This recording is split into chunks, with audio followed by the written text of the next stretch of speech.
Chit Chat with Double V with host Vivian Velez is a program that breaks down important national concerns, events, and stories, featuring newsmaker interviews and compelling features to add context, clarity, and answer the questions on your mind. Every Sundays from 5 p.m. to 6:30 p.m. on Radio Bandido TV, Channel 224 Sky Cable, TV Plus boxes, 𝗖𝗵𝗶𝘁, Easy Box, and all DTT boxes. Simulcast on DZRJ 8:10 a.m. Seen on Facebook /DZRJ 8:10 a.m. and YouTube channel DZRJ 8:10 a.m. Radio Bandido.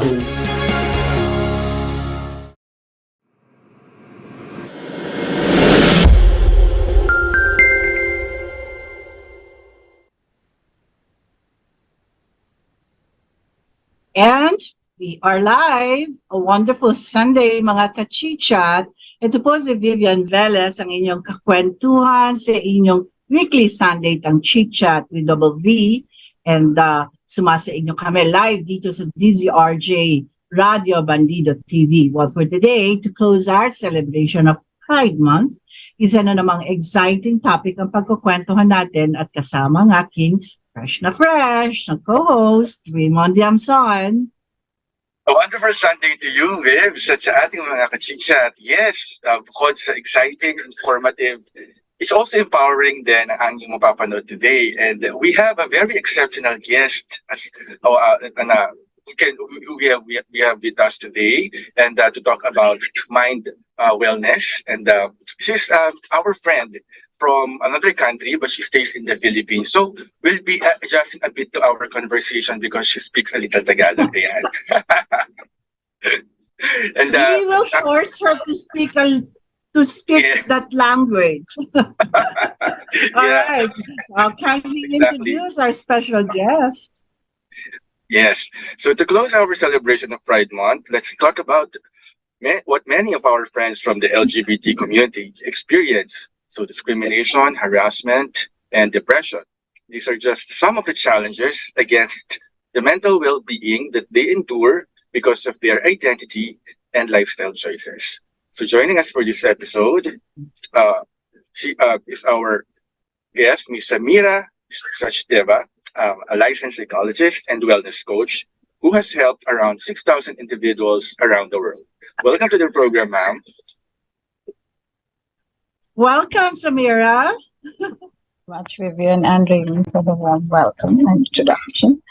I speak a little bit of Tagalog. I do speak Konti Tagalog. Like I know a few words. And I speak very fast, and it's difficult. Like when you were talking in the beginning, I could understand that you were trying to introduce the program, and you were trying to introduce, which of course is obvious as well, but I was able to understand.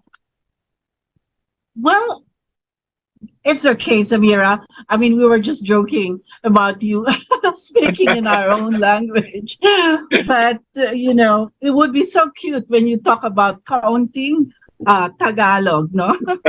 Well, Samira, where are you really from? I mean, what nationality are you? I'm Indian. You're so beautiful, by the way. So sweet of you. So are you. And so I am from, I don't know if I'm audible. I'm from India. Oh, okay. So this is the capital city. It is also the city which has seen all the transitions in our invasions and rulers. So it is also the city that has seen the most turmoil, plus the city that has been one of the most resilient. So that's my city. Okay. You go to India, you go to my city to eat and to shop. I know, we love. Wow. It's actually very interesting. Indian foods. Exactly. Spicy though. Very spicy. In fact, okay. So we were go ahead. eating, my kids were saying, "I know what, we're gonna just bring our Filipino friends to an Indian restaurant, trick them into eating the spicy food. I want to see their face when they do that." And I was laughing. I was like, "Why do you want to do that to your friends?" And they're like, "It'll be fun because we will be able to Spicy. eat the spicy food just like that." I know, very, very spicy. But most Indians there, they're vegetarians, no? Yes, we are more vegetarians than non-vegetarians. Yes. And even the non-vegetarians are not everyday non-vegetarians. Some days, we eat less meat as a community. Yeah, less meat. Yeah, but well, seafood. I mean, yes. Okay. So, Monj, is it really, from my understanding, is it a transgender coaching? Are you specializing on this one, or in general? So I specialize in trauma and loss or grief. So when I talk about trauma and grief, it really means the loss of identity, and trauma would involve any kind of abuse. So considering that, I do work with diversified clients and also the LGBTQ community and their problems in relationships, etc. So when I say trauma, it also involves breakups. Yes. And it's the best topic in Philippines anyway. I'm just joking. it is relationships are something, and I also work with parental trauma. I also work with parental trauma, body image issues.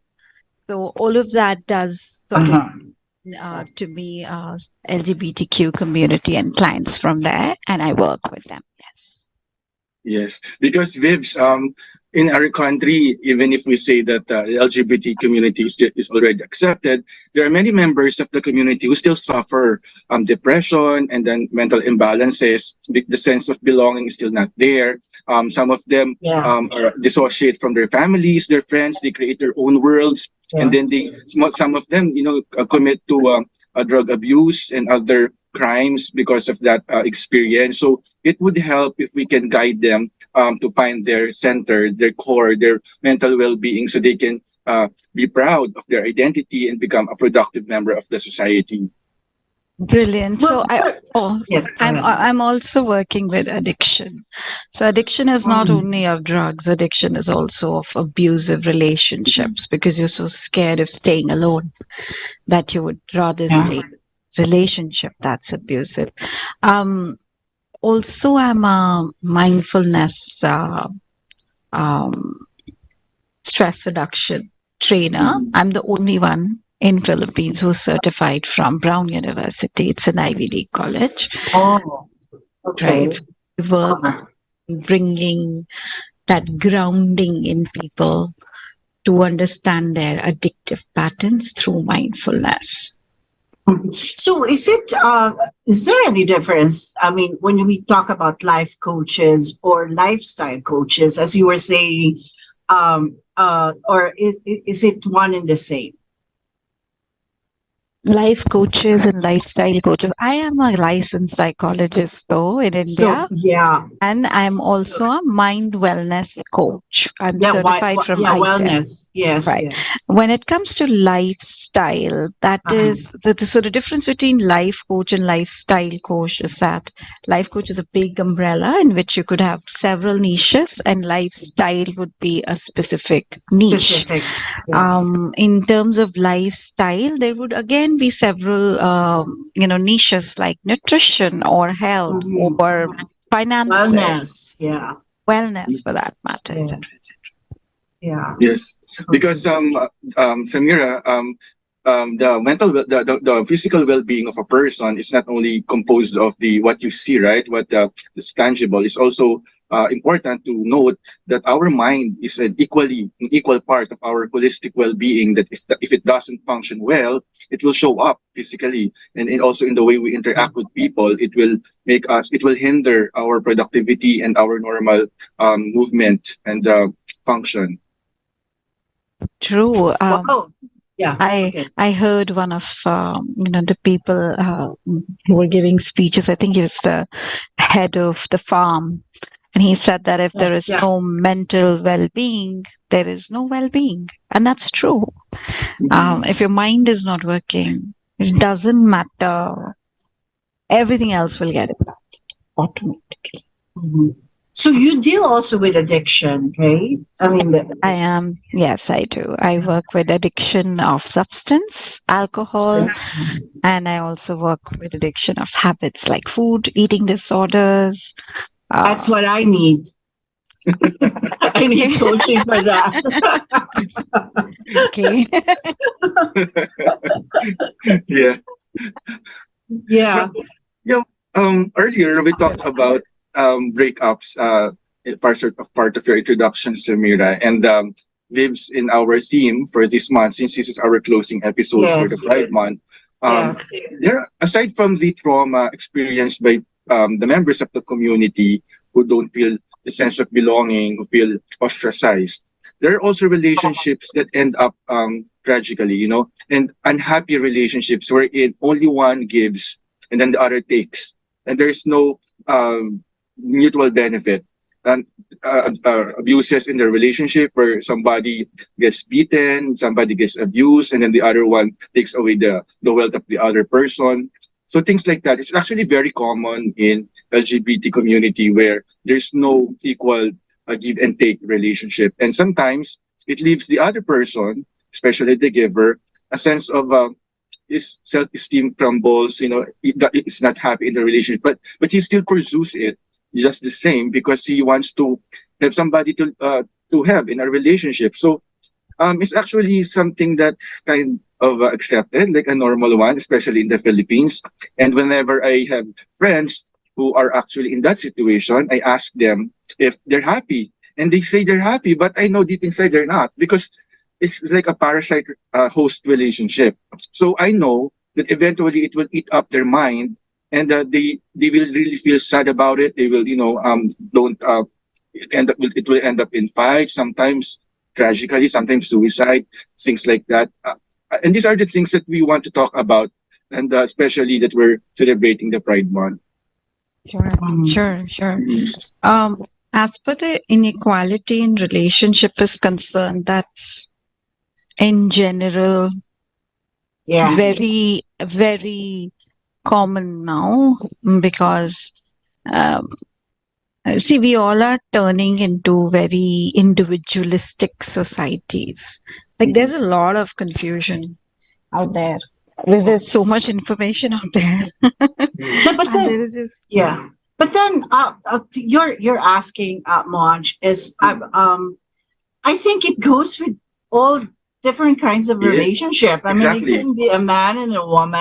I mean, it doesn't have to be a transgender, as we're talking about. No, so it's a relationship. So a relationship can be so vast. There and more common there, because imagine the amount of, see, when you say that although there is an LGBTQ community and we are accepting it, that's possibly in the society. So in the society, people know that Philippines is a demographically imbalanced country. You have more women than men.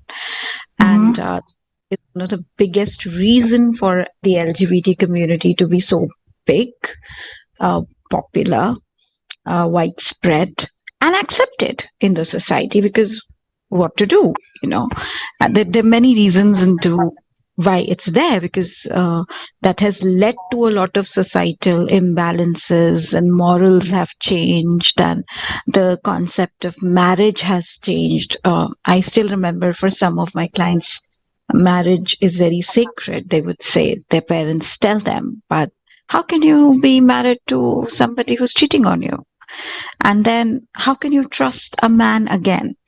And so it's just that, and so therefore you switch your preferences to see if there's something else that can work better. And so therefore, the LGBTQ community is also very transient, so there are some people who will come some people who'll go and change their preferences, which leads to a lot of. So there is already a trauma because the society is accepting, but what about the government policies? Correct. What is the Correct. government doing? Okay, so is the government saying that the marriage is okay? Is the government accepting marriages? Is the government giving benefits like it gives to a heterosexual couple? And when that does not happen, for whatever reasons, when that does not happen, that non-acceptance drills down in policy biases. So, for example, if I adopt a child as a homosexual couple, how does that work for me? Or if I buy property, can I put my partner as my legal wedded partner? All of these things matter, and then the relationship weakens because I might just think that this is my partner, but I don't get the kind of benefits I could get if I am a heterosexual couple. And it matters what your government says. So which is missing, unfortunately, which is not very supportive, unfortunately. And that causes a lot of trauma. See, as a parent, you don't want to get into that trauma. So you tell your children not to do so. And then when you do that, it leads to further disapproval. How do I belong to people who don't want me to do what I want to do, right? And usually, and so therefore, the trauma with the parents and then the trauma with the partners. And that is what leads to relationships that are mostly created because people are too scared to be alone, not because they are in love, but because they just don't know if this is the best way for them to not stay alone or not belonging to anything. And whenever you create a relationship based on this fear, there will be more trauma that you will give to others because you're into a relationship. Like you said, they're givers and then they're takers. So these takers are people who are coming out of this fear. So they're just taking because they don't know if they really went into this for love. And that's where it starts from. The first drill down is the approval from the highest authority, then the society, then the families, and then the people. Right now, I think for us in this, us when I say I mean Philippines, for us we are going bottom up. So the first thing that has happened is people has given it a go ahead, and then now the parents are some of the parents are normalizing it. And then, and then it keeps on going. But not all the parents normalize it. I mean, I have had clients who are from big families whose biggest, their biggest challenge of life was to tell their parents that they are not heterosexual. Just imagine, that was their biggest challenge. Because they were from political families, they were from influential families, and how could they do that? etc. Yeah, so that's a lot of stress there. Well, you mentioned about government policies. We were just talking about it last week, that this bill, the soggy bill, has not been passed at all, or, it has been ignored for so many years, no? So, so cute, cat. Yeah, I have 3. They are very interested in what I'm doing. Yeah. That's one of them. Then there's another one sitting over there.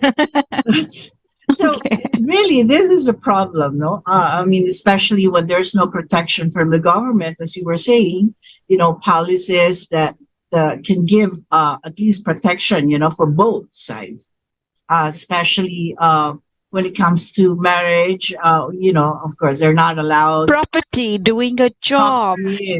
Insurance benefits. It goes everywhere. Yes. Adoption of a child, name of a father, all of this. Yeah. So much. I mean, really, as we were talking about it last week, that this bill has to be passed somehow. I mean, of course, Philippine society has always been tolerant, as we are saying. I mean, accepted. I mean, they're accepted.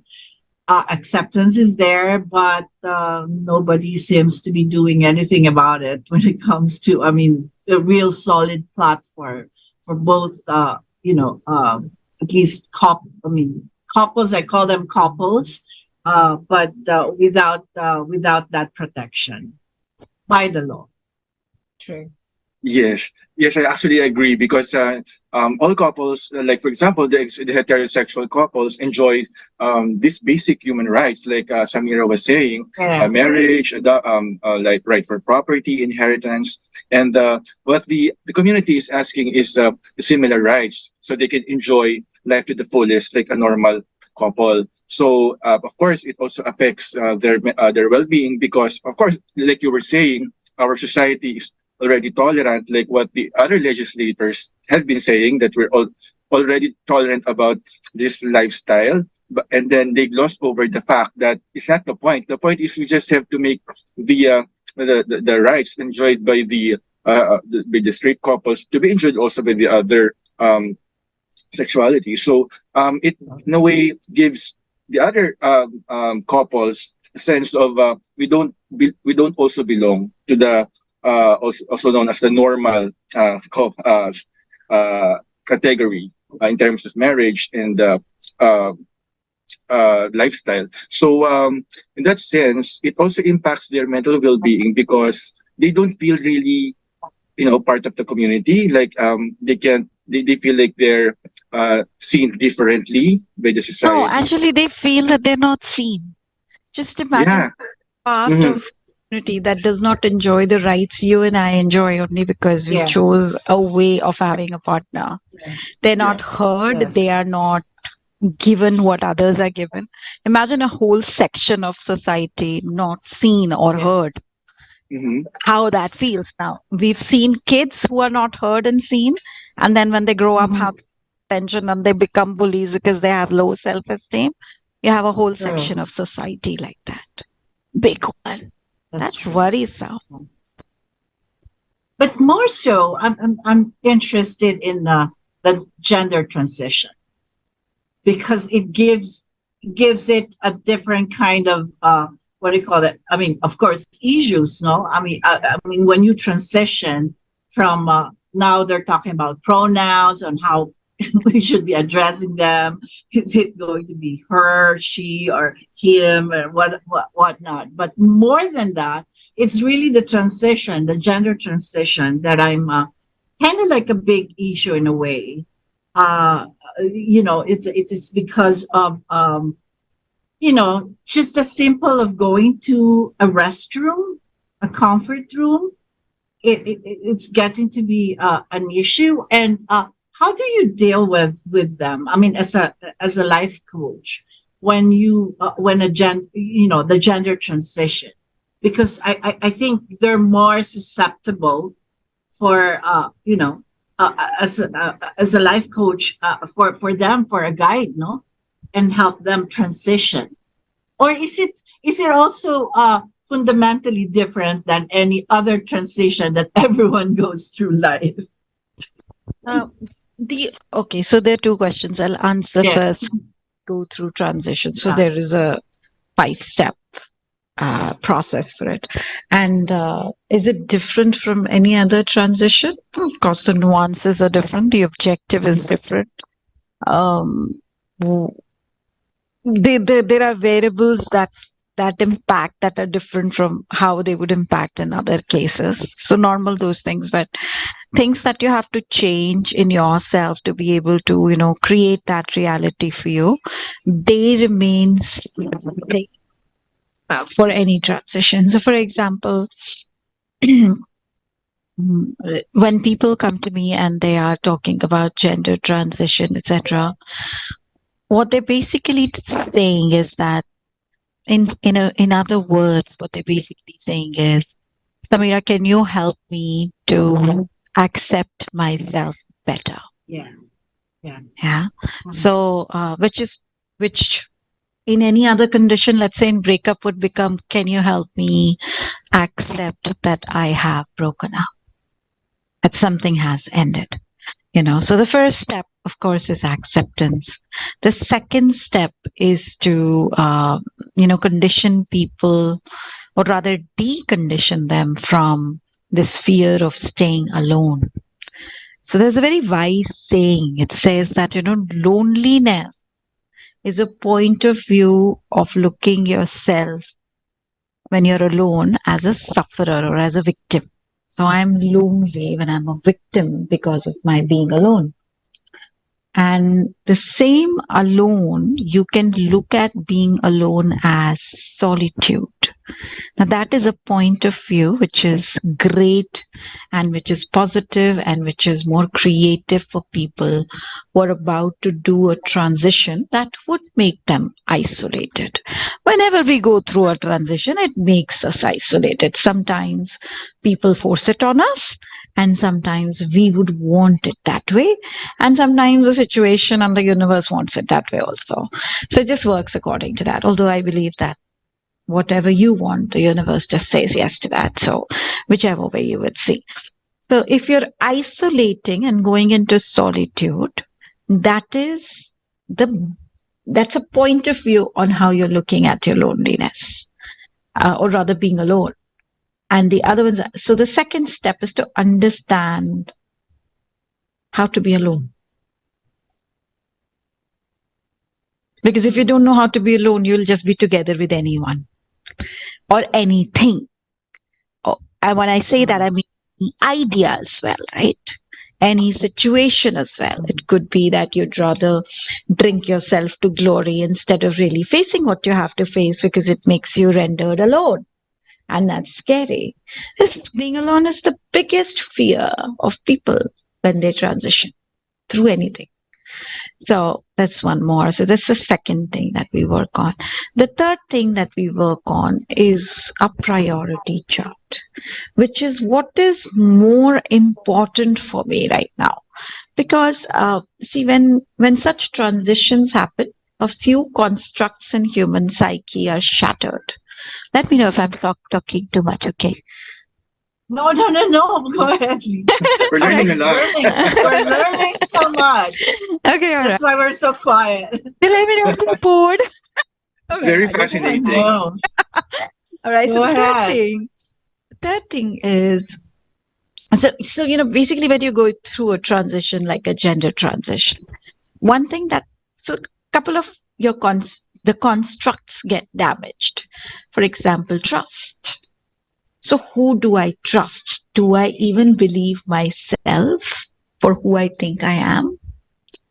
And Yes. the second construct that's broken is validation.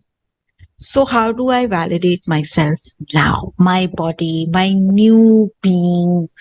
When I go out and I dress up like a cross-gender, how do I validate myself? And you can have 150 people tell you that, no, it's okay. No, it's okay. It doesn't work, right? That's because you've not set up your benchmarks on validation. You don't know how to validate yourself. Do you know that? If you have the answer, that construct can be recreated. So we create these few constructs. Trust is a very important construct. When people say, I can't trust anybody but this person, I'm very scared. How can you live with one person? When that person, poor person, that one person you trust has so much of pressure. He can never go wrong because it's the only person you trust. So, and so the first thing you have to teach your client is to trust themselves and how to trust yourself as a process. And I have a whole scientific process for it that has helped a lot of people. It really helps people to reconstruct this because trust me, trust breaks. And it really is hard to figure out how to make it. You need a process for it. So having said that, we work on these concepts. Number 3. Number 4 is to, once you have accepted and, you are creating new constructs, you need to let go of the old. Because there is baggage in that old. And I'm not saying baggage is bad. Mhm. baggage is important. In my therapy, I never say, oh, you know what, that's baggage, forget it. No, your past is important, very important. But how do you learn to live in the present? How do you release your past from interpretations that are no longer important? How do you move from... Okay, yeah. Sorry to interject. Is it Please do. is it almost the same as death, meaning your old self in Explain that transitioning? more, It's like, more. no, I mean, is Explain it that like to me. death?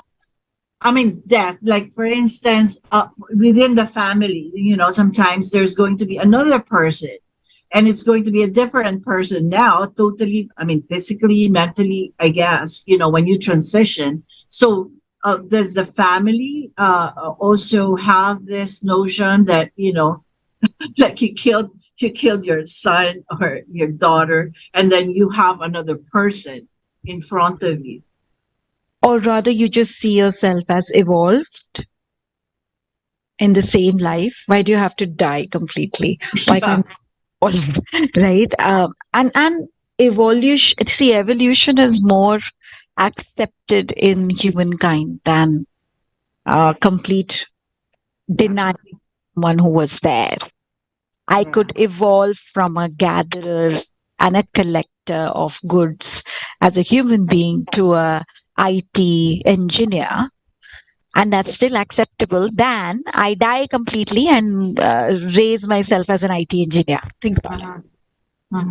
Right? So it's evolution is very important. So that is why it's a process of evolution, if you say, rather than anything. And then the fifth one is to give it a meaning, you know. So anything that's done in your life, any transition, including your gender transition, including you accepting your sexuality the way you would want to, your priorities, etc., without a meaning becomes very difficult to stay persistent and resilient to it.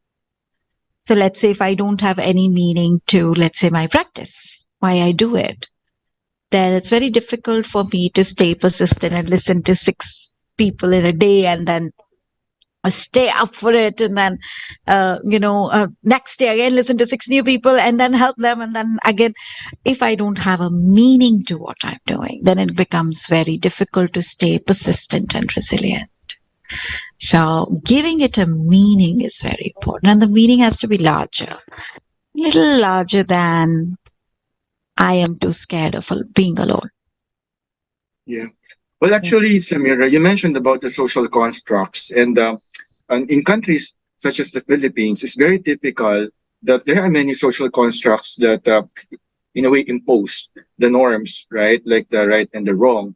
And for many people, especially those who have transitioned or those who have accepted their identities eventually, they start out as somebody who resists accepting what they are. In fact, they think that if they accept what they really want, they feel guilty about it. And then they punish themselves for thinking that way. And for quite a time, they try to live the norm or the ideal life that that's been imposed upon them by not only their family, but also the environment they're living in. And it's not easy for them to really find that identity because they have to accept themselves first. And for others, it's not easy because, like I said, there's guilt. Number 2, there are barriers, especially the family. And then secondly, the community, the environment. It's like they're committing sin when they eventually try to assume the identity. What can you advise our listeners, our viewers who feel guilty about it and who still think that it's not right? Because sometimes when they practice what they really feel, they think that they are being punished by it. For example, they think it's karma because they get heartbroken or they get isolated, and they think it's a punishment from the heaven, and they resort back to going back to the closet or trying to force themselves to live the so-called ideal life. What can you advise to these people who just want to be real but can't really have the strength and the freedom to do so? Okay, so here a little bit of awareness is required, and a little bit of the story is required. So I'll tell you a story. So every time the human race has evolved into something they've not been doing before, it has been challenged, right? It has been difficult to stay in it. Like, for example, let's say Christianity. So we had Catholics, and then when Catholicism was changed to pragmatism and other faiths, that was challenging, right? People were burnt on stake and whatnot. Correct. Now we don't really burn people on stake all the time, but we still burn them emotionally. So all our abuse is very emotionally. We all have. If you would just look at it, you would realize that we all have been emotionally abused at some time, which basically means that we all have knowingly and unknowingly also emotionally abused someone else. That's a realization. And so when that changed, there was a resistance, right? So this is also change, and there will be a resistance, right? So in this case, what do? You learn from old models. So for example, when people stopped using horses and started using, let's say, automobiles, what made them accept the automobiles and not the horses? Number one, my God, it's so difficult to ride a horse. I mean it. It's not easy to ride it and stay on it. Number two, it's hot, or it's raining, or it's too cold. So automobiles are better. And then number three, it's faster and less effort, right? So we figured out all these trends in the new world, right? At this point in time, it has started, but it is not very strong. It has started though. At this point in time, for a society to have a heterogeneous society a heterogeneous, homogeneous, all kind of diversified people in it, we're not able to get together and say, okay, fine, before this is what was happening, and after, these are the strengths or advantages.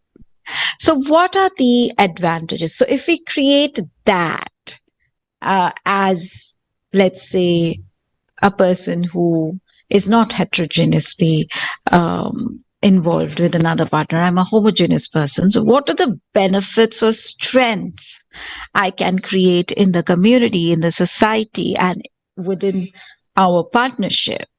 If we are able to create that, then the previous is not as attractive as new. But most of the times, we're not adapting the old models. We are trying to wait for someone else to validate us. We're still in that phase, and most of the transitions go through like this. It's okay. And then what happens is that when you're doing that, it's boring. It's not in your control. You can't take responsibility of anything, because if people don't accept you, what can you do? You can't force your fist in their neck and make you accept them, right? So nothing is in your control. So where do you go? You become a victim. And when you're a victim, you're powerless. It's fun to be a victim. People will talk about you. They'll say, oh, you know what, I wish the world was better for you, and blah, blah. But nothing will happen, because you did not take responsibility. You're staying as a victim. You're choosing it. So everything is a choice. So you're choosing it. It might sound harsh, but you're choosing it. So if you don't want to choose that, then be a rescuer and find out what are the strengths, so that you're able to better accept your new than the old. Where's my Anna? Did that make sense? Yeah. Makes a lot of sense. Okay. So that's the model people usually use for accepting a new change. So what is better? Yes, exactly. So same thing. So what is better? What is it? If the only better thing you're adding is that, oh, at least I'm not alone. I'm with this guy who's alcoholic or this woman who's alcoholic and beats me up, that's not a benefit. Then people will not want that. Then people will not accept that. Then you will also not accept that. That's the thing. Yeah. Actually, but this is not, yes. Manj, I mean, it's really interesting, because when we're talking about gender transitioning and stuff like that, but I mean, hearing Samira is really more of like, I can relate to it. I mean, I want some change in my life, and sometimes it's really scary because you need validation, as you were saying, and if you don't get it, then you feel like, okay, I failed. And failure sometimes is really scary in a way, to be accepted and not to be accepted, to be rejected is really something that's fearful, right? So it's not really only the gender transitioning. I mean, it's really, I think I can relate to it, as I was saying. I mean, and but it's really, I want to really do the gender transitioning to the physical process transitioning, because it's kind of like hard. I mean, mentally, probably we are more like hearing from you, from life coach, and to do some drastic changes.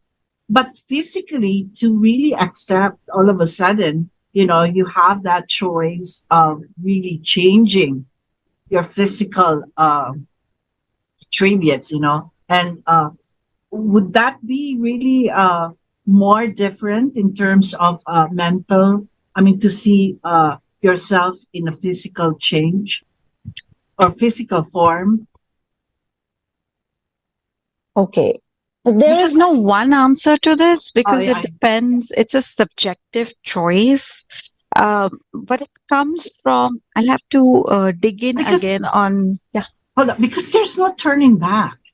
Like once you change, it's like there's no turning back. I mean, okay, go ahead, please. Sorry. Your choice. So what is the question? The question is, should people do that? Is it easy for them? What's the question? Yeah, well, mentally, somehow, as I can say, as you were saying, mentally, yes. I mean, we go through changes most of the time, and a lot of drastic changes. But then the physical change, the transitioning of a physical process, I'm sure it takes a lot more, especially when you know that there is no turning back. And I mean, that scary feeling. I mean, how do you guide them in a way that, because, if a person is coming to me and they have decided, so because you're asking me how I guide them, so I'm going to tell you the process of how I work. So usually when a person comes to me, or so anyone comes to me, they go through a couple of sessions of case history. I understand everything, and then we have certain objectives and goals that we want to go towards. And these goals are not, you will just say it and I'll do it. These goals are discussed. Some of these are fluid goals. Some of these are rigid goals. Some of these are like must-haves. So usually the body changes go towards flexible or, fluid. I'll decide it later. So what you need to work on with the client is, what I work with my clients is very prosperous and robust choice, hard, how do you make your hard choices process? So this is a hard choice because there is no going back to it. It's not like you made a bad curry today and you'll make a good recipe tomorrow. I'm hungry. But it's also that you can't go back. It's a hard choice. And so how do you make your hard choices? That's important to learn. So there is only one way to make a hard choice. And that is your hard choice creating the person you want to see after 10 years or not? If it is, then we are going with it. And if it is not, or if you're not sure, if whatever, then we're not going with it right now. We can always go for it later. That's my guiding principle. Of course, for a person to visualize themselves 10 years after needs a lot of work, on their identity that they have today, and where do they, what are their values, what are their strengths, because the world is so confusing and so misinformed most of the time. It's really difficult to know what is my strength and what is my skill, power, or whatever it is. So the first few, so therefore the work in terms of guidance is on knowing your values, knowing your strengths, so that you can come up with the fact as to where do you see yourself after 10 years, and how do you see yourself, and is that including the gender transition physically or not, or body changes physically or not. And let's say, what's your plan B? Let's say you did that. Now you don't like yourself. What's your plan B? How do you deal with that? Yes. So we go to that extent, because one of the mottos of my practice is to make people independent. So they should not need me all the time. They should need themselves. And it's the best part of my practice. Yeah. Earlier, we talked about our relationships, and it doesn't only apply to the same-sex relationship, but of course, it's a universal issue. And for our listeners and viewers who are having hardship in this aspect, for example, number one, there are people who feel they're incomplete if they're not in a relationship. They feel like they're unworthy. Their self-esteem is so low. They feel unattractive. They feel unvalidated if they remain single most of the time. And it impacts their mental well-being, because they think they are not desired, they're not desirable, and they will grow old alone. And they think it's wrong to grow old alone. And then number two, there are those in a relationship who are afraid to let go of somebody, especially if it's already an abusive relationship. They're afraid to let go of their partner, or sometimes if they finally let go, they immediately take another partner into their lives because they feel that a relationship completes them. What can you say about these people who feel that and who feel and think that way, especially for people who live in this day and age where, like you said, validation is very important and affirmation. What can you say to these people? So when I say validation is important, validating self is more important than anybody. Of course, you like when people say, oh, you're looking, like, for example, you said, you're very beautiful. Of course, that feels nice. But validation of self is most important. That awareness that I am a pretty person is very important. And the belief in it is very important. So therefore, you have your own benchmarks. All right. Having said that, what do you do with, what do I say? So I get a lot of my clients are from the space of breakups and infidelity. A lot. And divorces and annulments. So because I have clients all over, so annulments and divorces as well. Mm-hmm. So here is what, and yes, there is a urge to, and it's a natural urge to go back and review if there's something wrong with us because it did not work out. There is an urge to have another partner. And there's also an urge to question if you were not able to have one. Question yourself, your presence, your presentation, your qualifications, and the meaning of life as well. Right? Now, this is very interesting, but there was no concept of marriage in this world when the world started. Right? Yeah. With me on Sapiens, please, guys, raise your hands there.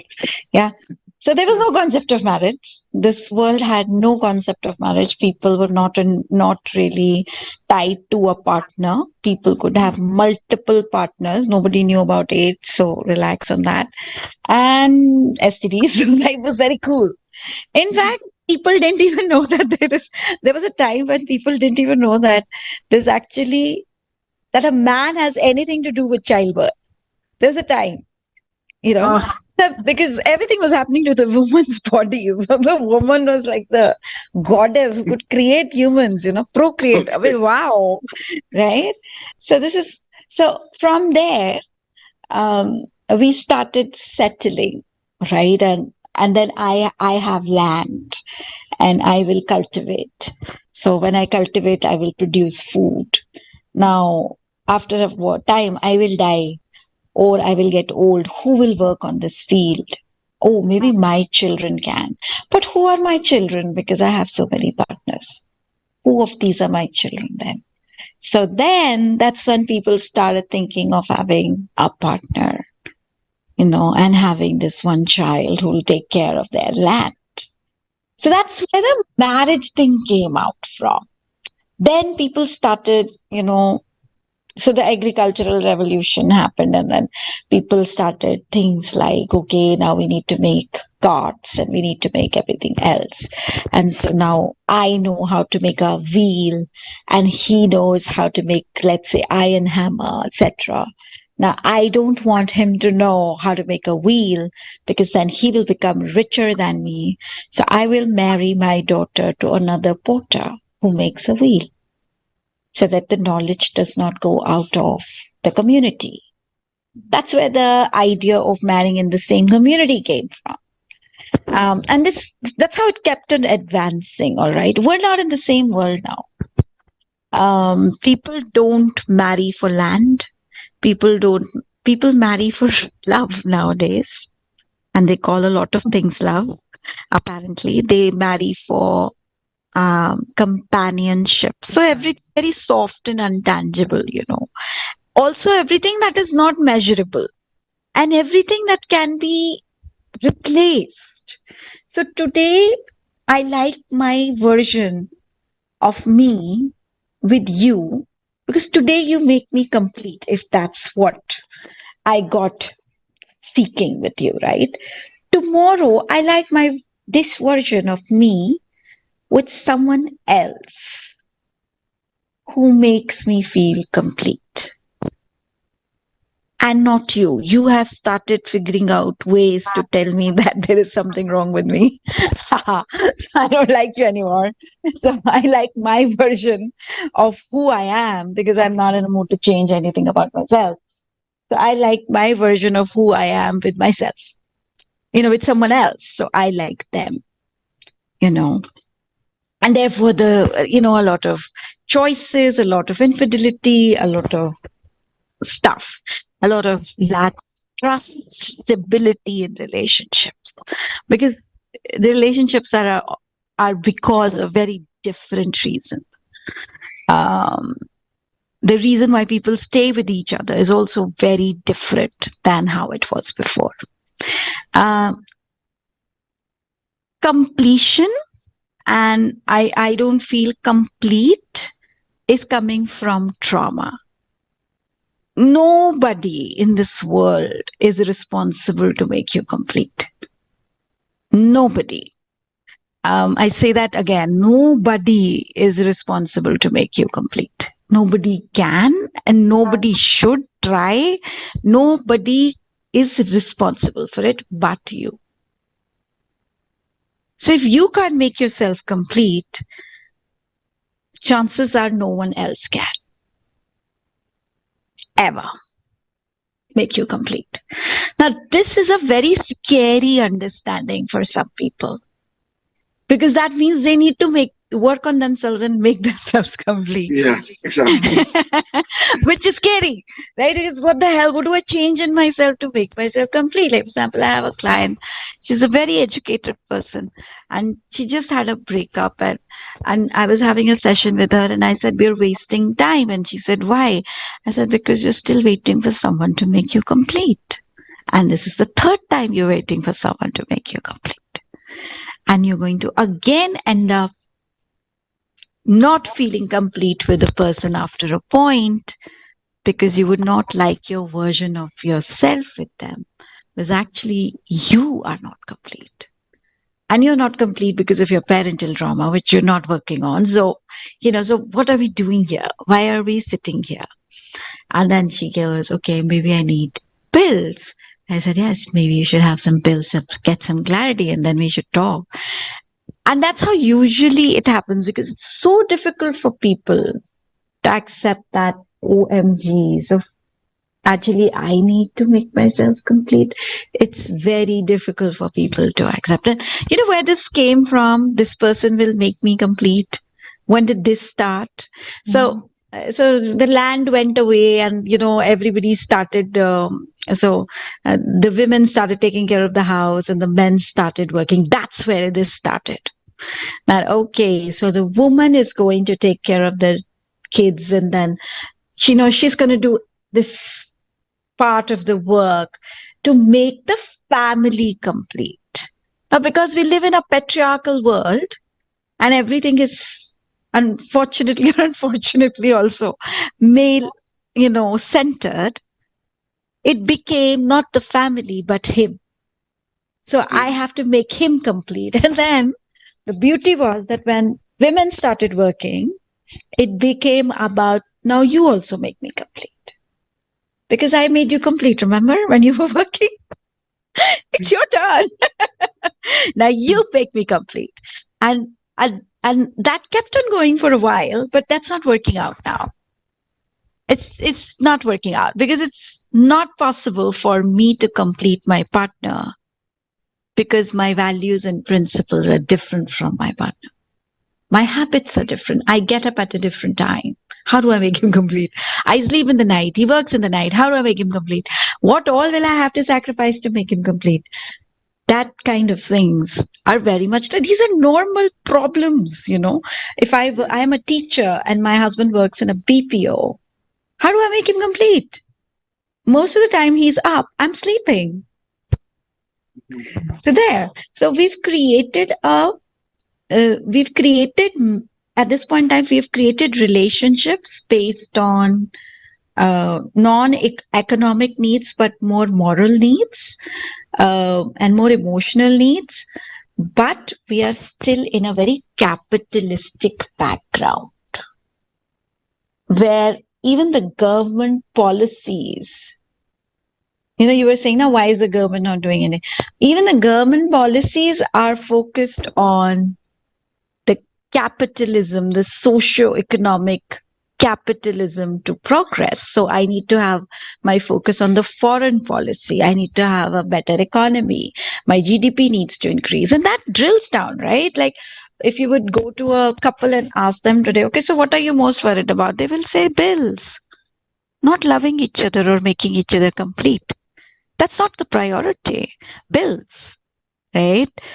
New house, car, kids' school, education, food, travel, relationship.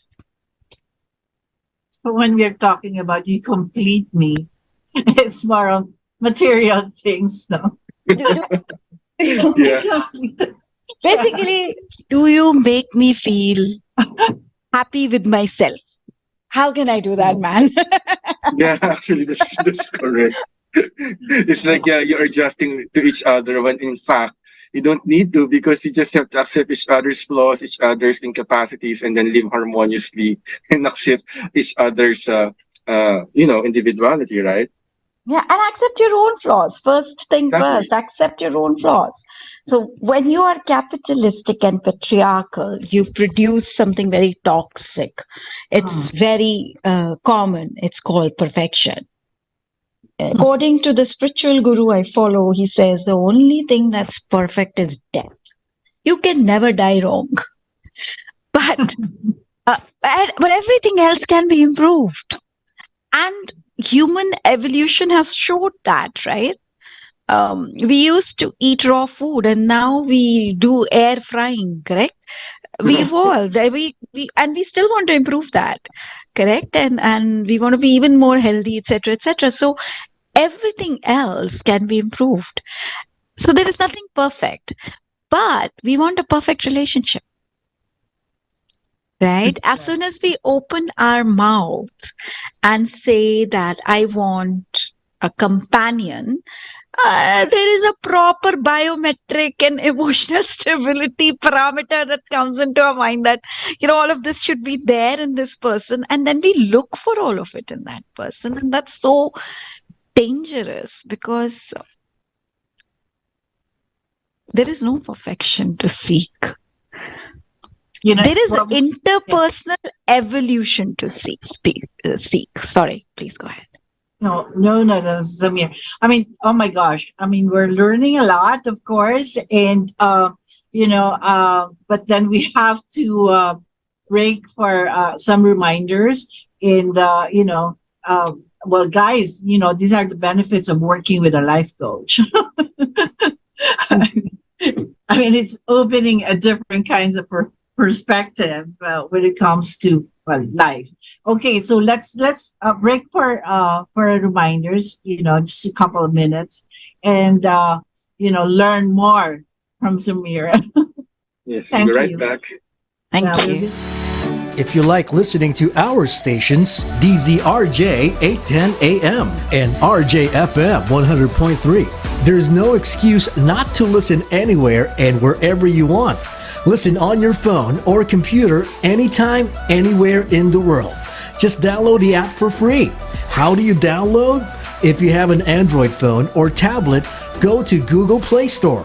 If you have an iPhone or iPad, go to Apple App Store. It's that simple. We have 3 streaming sites. Just type in TuneIn Radio or Radio Garden or Streema. That's STREEMA.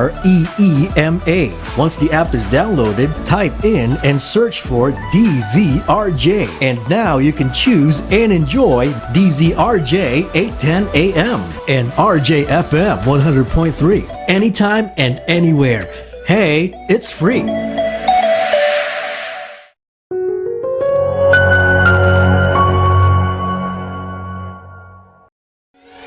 Chit Chat with 𝗶𝘶 with host Vivian Velez is a program that breaks down important national concerns, events, and stories, featuring newsmaker interviews and compelling features to add context, clarity, and answer the questions on your mind.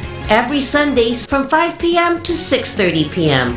on Radio Bandito TV, Channel 224 Sky Cable, TV Plus boxes, 𝗖𝗵𝗶𝘁 box, Easy box, and all DTT boxes. Simulcast on DZRJ 810 AM.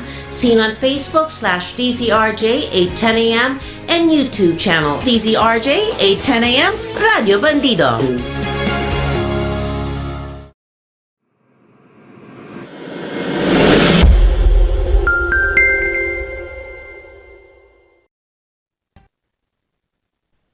Okay, we're back. Oh, we are. I'm sorry. We're caught in. Well, okay. So, yun sa mga nag-tune in lang po sa atin, we have a special guest, of course, si Ms. Samira Sakjev. Do I pronounce it right? I mean, close. Touch state. Yeah. Close. Okay, so do you have any shout out, Maj? Yes, there are some special shout outs for some of our reviewers and listeners. 𝗖𝗵𝗁, Princess Bersamina Gatchalian, Ayat Victueles de la Torre, Son Maracrush Kayabyab, and Bear Platon. Thank you for following. And if you have questions, you can send your questions so we can read it on air.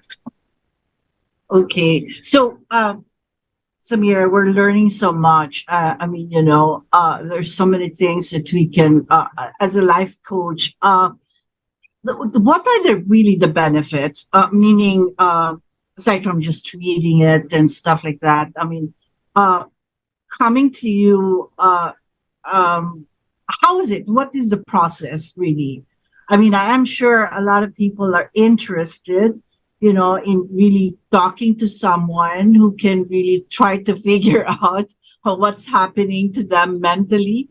But, I know for a fact that it would be better to me, to have a third party life coach than a close friend who can be a little bit biased. Am I right? I learned from a rule that said that do not, okay, it's not a popular rule, but it's a rule. I have that rule. Do not focus or center your life on friends. Mm. Oh, okay. I know, right? I know, right? It's not that popular, but it's very important. Because friends change because they are humans. Friends can be unstable because they are human. Friends can have different priorities because they are human. So are life coaches, and so are therapists, and so are everybody else. But it's just that because you've not created a relationship of friendship with them, but a relationship of healing with them, it's different. Yeah. Plus the fact that they can always make chismes. You know what chismes is? Like if you break up with your friends and then all of a sudden all your secrets is out in the open. Okay, that's called chismes. Okay. Yeah. Educated. Thank you. I'm learning too. Come on. Well, we call it now marites. Okay, we're trying to. No, sorry, girl. Thank you. Yeah, that's fun. I usually become very deep and serious, so bring in some humor. Yes. Yeah. I actually like the way you mentioned history, especially earlier when you mentioned about the definition of marriage and partnership. It's rooted on land and things like that. Community. But eventually, community. Yeah, but yeah, you're correct. Right now, it's actually of course, ideally, it should be about love, but for others, sometimes it's about ego, right? Like for example, they want to be in a relationship to have somebody who look beautiful as their partner because it in a way makes them feel proud. It's like a trophy partner which they parade around. I've And heard that. yeah, so it's like of course it tells something about the deprivation of this person who wants to be always in a relationship, especially people who select their partners according to so-called standards.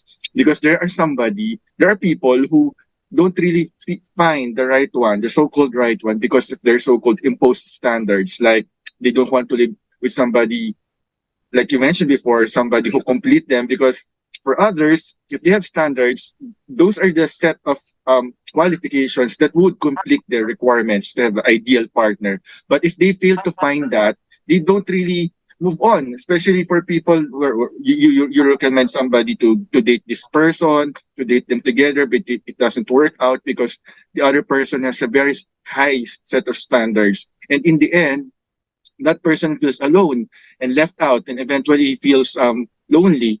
So what can you tell about people who impose standards upon other in finding a relationship, and how can they accept the fact that sometimes the right person for you is someone who's totally outside their standards? You know, they're this weird, this phenomenal things that happen in your life. You meet somebody that's totally out of your standards. How can you tell these people that that's a reality?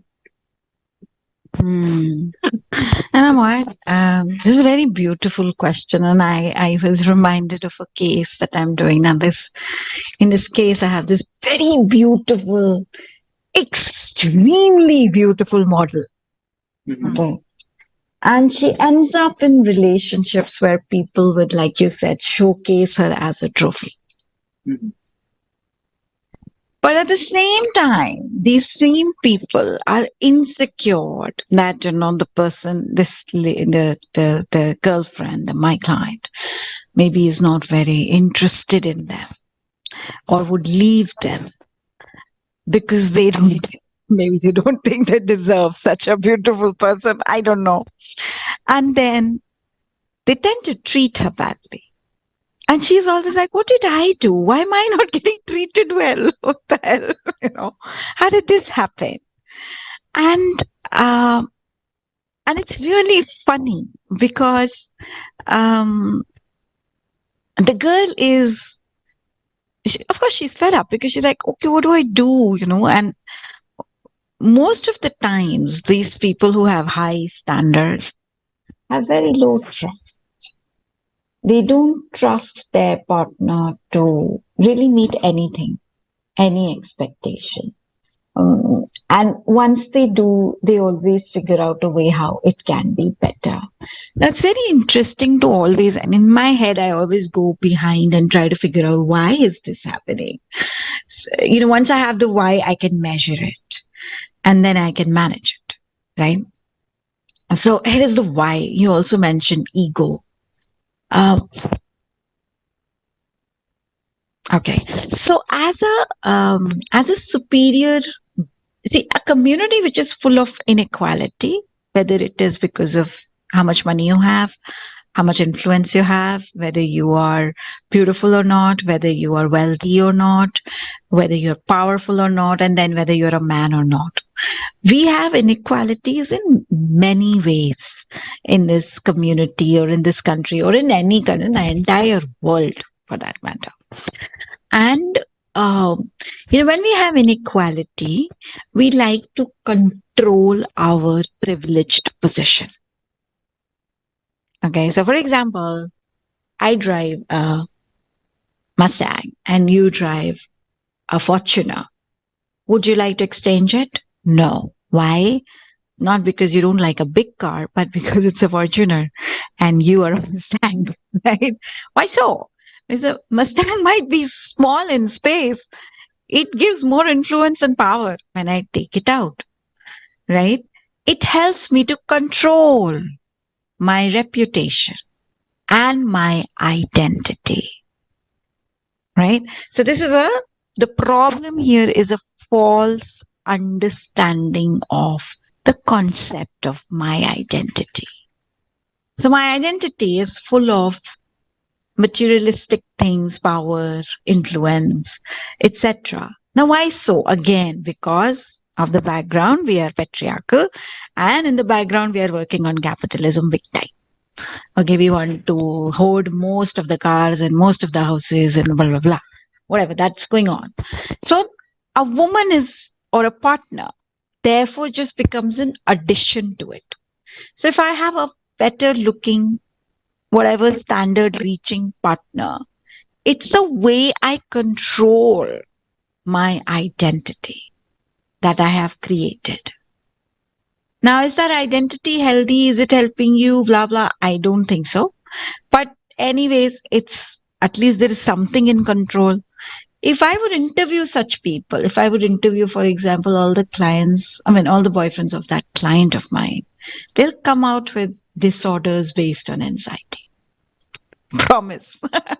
Because this is coming out of anxiety. You're too scared to lose something, which means you're too insecurely attached, imagine, to your own identity.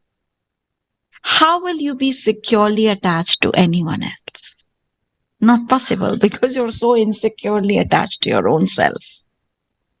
And so the work there is to, and of course, if I am attracting such people in my life as partners, that means I am no less. I also do not attach with myself securely. Because I'm going to attract the same kind of people. Same vibration they will be, and they will attract me. So then I need to work on myself and my identity. My work always is on you. Like, it's you. What will you work on? Not your partner. So that's not my problem. The problem that we are solving is the organism you. Because you won't be able to control or manage someone else. You cannot change them. What will you do? And how will you attach to yourself securely? And sometimes you take very tough calls. Sometimes you really, do very unconventional things. You make very unconventional and unique processes and rules and principles and values for yourself. And people isolate you for that. And all of that is okay. All of that is okay, because it's a part of the process of creating a more secured you.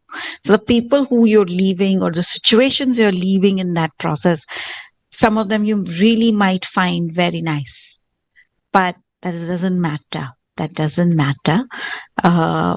Those are temporary, because you're ready to now evolve and attract more secured relationships. That's what I create for my clients. In fact, I even create that for my clients. I've seen my clients suffering, and then I've seen them married. I've seen them having boyfriends who are really loving and adorable because they made changes to themselves. They went onto a higher vibration. If you are not connected with yourself, you can't connect with it. It's difficult. So the people who have these higher standards, my suggestion to them is to understand that, just possibly sit one day and understand what are they trying to control, what reputation are they trying to control, and are they connected and attached to that reputation securely, or are they very scared of losing it all the time? And the answer would be, yes, I'm damn scared to lose it. Right. That's very correct. Yes, Vibs. Really interesting again, because just curious, like if you're having like a couples coaching or guiding couples, how do you do that? Like, let's say, of course you're talking to the other half, and then do you see right away what would be the problem, or you have to individually find out first, like what you were saying? Yeah. So I am certified in Gottman methods of couples therapy. Yeah. So that's something that you all can research on. It's a very big certification. Gottman works in a very specific way where we do a lot of assessments, depending upon what's the presenting issue. And then we work on individuals before we bring them together to understand what are the objectives they want as goals.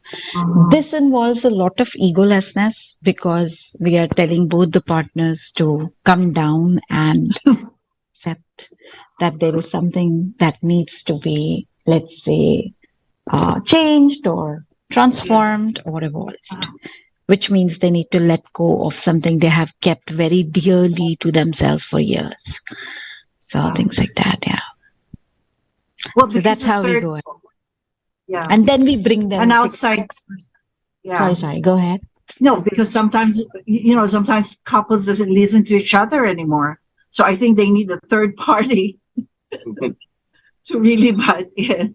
Most of the times most of the times, and that's sad, because like I said, because it's not the priority. Remember I said, we say, but it's not the priority. You go to any couple, any other, what are your problems? They'll say bills, house, car, kids, education, more money, bad job, maybe pets, and maybe maids, and then maybe relationships. So, by the time people come to, and that's a sad part. By the time people agree for a couples therapy, they have reached a point of so much of resentment for each other. So most of the times what I've noticed is most of the times people would come to just drop off their partner stating they have a problem, rather than really wanting to fix the relationship. It's more like, oh, this person has a problem, can you fix it? And then my relationship will be fine. It's more like that. They're just dropping them off for therapy, like, not really. And that's that approach usually makes the couples therapy not successful, honestly. But so when you're deciding to come for couples therapy, please come with if it's couples, come with the knowledge that both of you need changes. Both of you. It takes two to make a relationship, and it makes two to break it, not one. Yeah. But when it's infidelity or when it's cheating, that's a choice.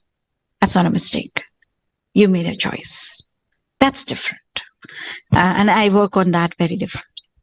And the question would be, Samira, when we talk about infidelity is, do I forgive? Depends. You need to ask yourself, why are you forgiving?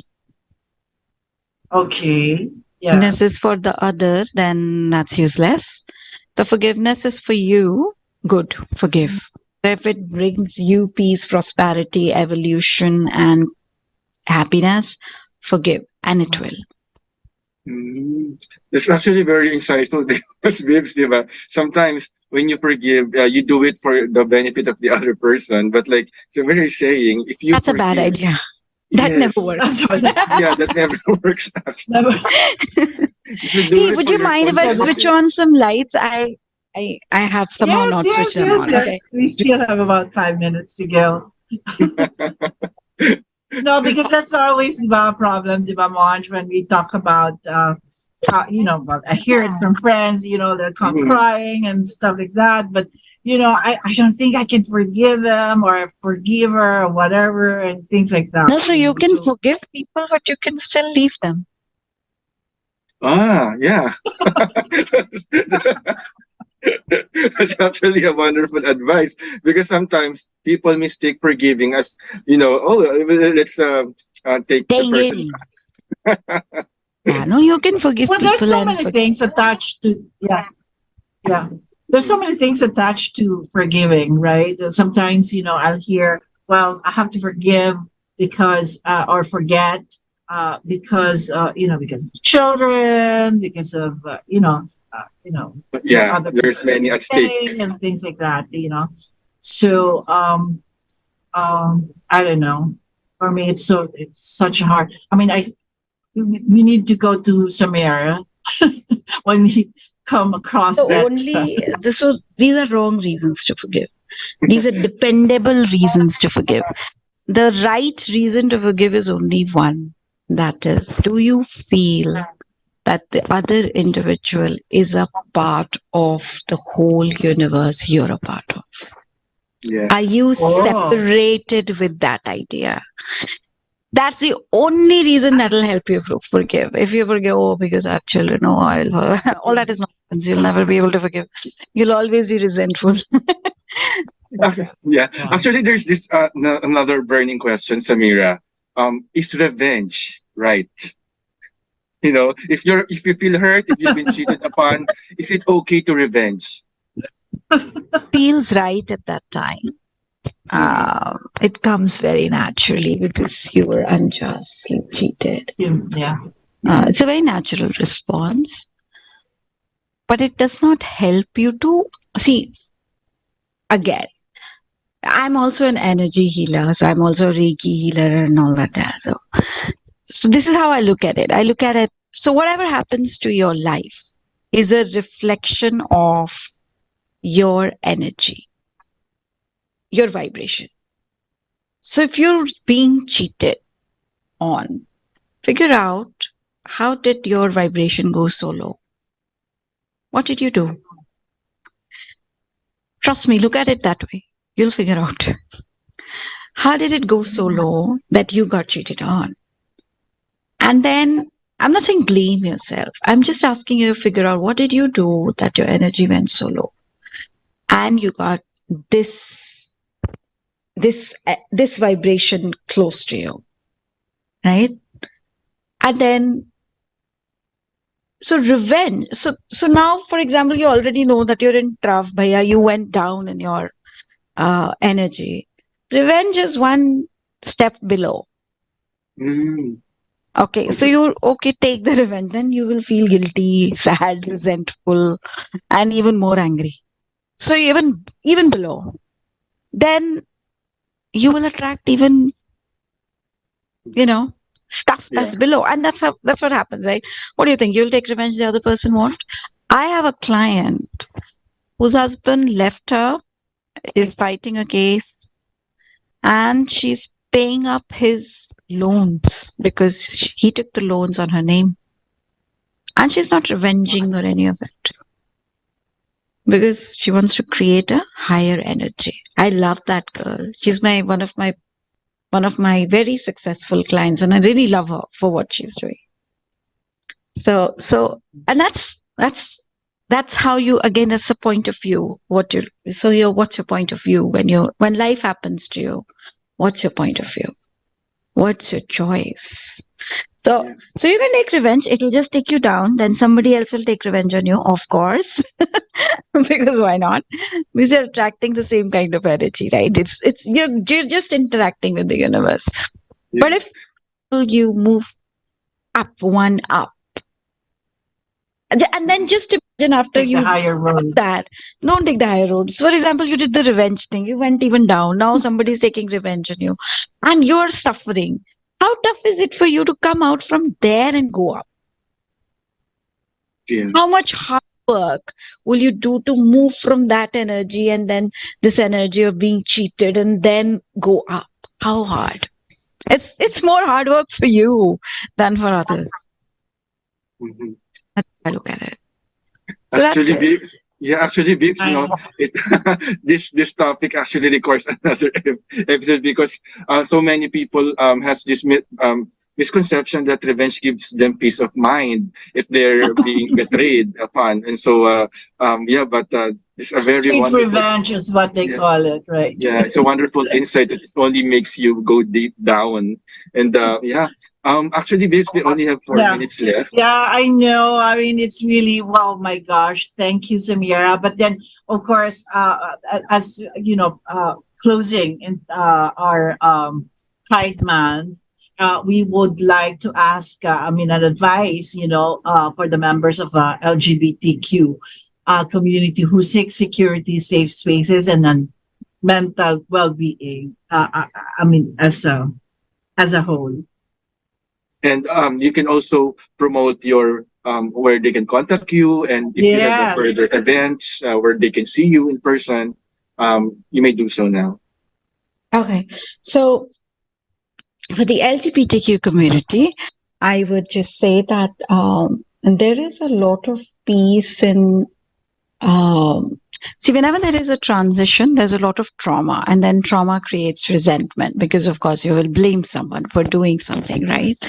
But that's a cycle. That's a trauma cycle. That cycle just creates a brain that is very, very susceptible to distrust and stress and emotional dysregulation. I think my message to LGBTQ community is to learn to forgive, because you don't want your brain to be permanently traumatized, because that's not going to help you. So that's one. The way to do that is you don't have to go to each person and say, I forgave you. The way to do that is very internal, and it's also very point of view types. I have seen that now people have become resentful because they expect people to be mean to them, specifically in this case of diversity. And that's not helpful. That's sad. So, and it's a lot of work. And any community that tries to carve out a niche and say, I'm different and this is me, has to go through this cycle of, okay, I'm going to forgive and I'm going to understand and I'm going to move forward. Very important. Then second, for me, where am I? I am on Samira's Win Over Mind on IG and on Facebook. You can book an appointment from me for a consult using my link tree in the bio. You can also find me on my website, and that's www.samiraswinovermind.com. You can also join my mindfulness club, which is free. And join our Thursday 7 p.m. sessions to meditate on different spaces. Right now we are working on stress, and these are the way you can connect with me. You can also connect with me on LinkedIn. Yeah, that's about it. Should I write my links here? Yeah. Maybe we should. Okay, thanks. I'll do that while you talk. Okay. Well, thank you, Ms. Amira, of course. Okay. I'm sure our viewers and listeners enjoyed and learned and felt empowered by your stories, information, and the words of wisdom. So, well, thank you so much, and we hope we can have you again. Okay, Yeah. Mohan.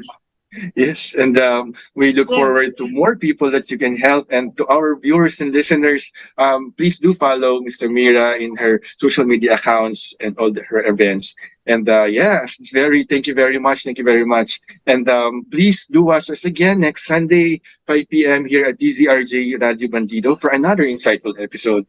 This is Raymond Diamzon, thanking you and leaving you a very wonderful evening. We will have Miss Samira's link Yes. in our FB, our Facebook post, so anybody can get in touch with her. Thank you, Miss Samira. And ako naman po si Vivian Velez, laging magsisilbi para maghatid ng kwentong kapupulutan ng aral, aliw at pag-asa para sa inyo, para sa sining at para sa bayan. Have a wonderful evening. Thank you, Miss Samira again. Stay safe and see you everyone. See next Sunday. Bye-bye. Thanks.